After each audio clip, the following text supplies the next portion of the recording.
Alla laugardaga fram að 1970 var ávallt kennt á laugardögum, enda töldust þeir þá vera virkidagar en ekki frídagar. Jú, og árin liðu og nemendum fjölgaði og fólk með kennaramenntun var erfitt að fá.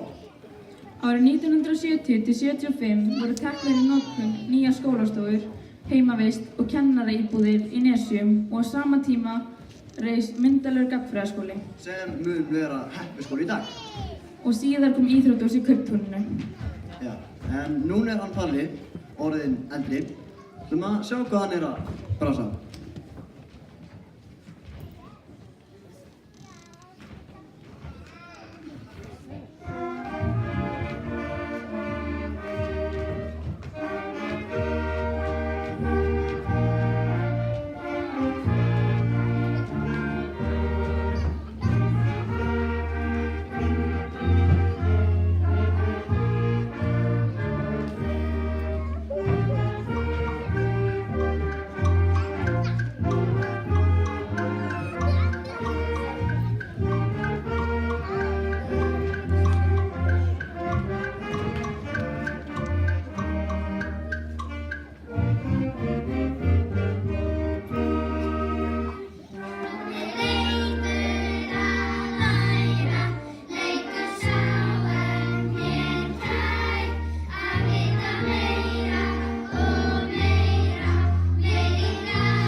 Árin liðu og árið 1995, þar sem Palli og krakkarnir á leiðinni í sundkennslu. Á 4. áratugnum voru haldin stutt sundnámskeið í Óslandstjörn og í stöðuvatninu Þveit í Nesjum. Engar sundlaugar voru til í sýslunni fyrr en árið 1953. Þá var tekin í notkun sundlaug sem stóð við Hafnabraut. Já, við skulum kíkja til krakkana sem á leiði í sundtíma og kannski sjá þau eitthvað spennandi í leiðinni. En þetta ekki árið 1953. Þetta árið sem skólarapp kom út og var vinsælasta lagið á þeim tíma.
Alltaf.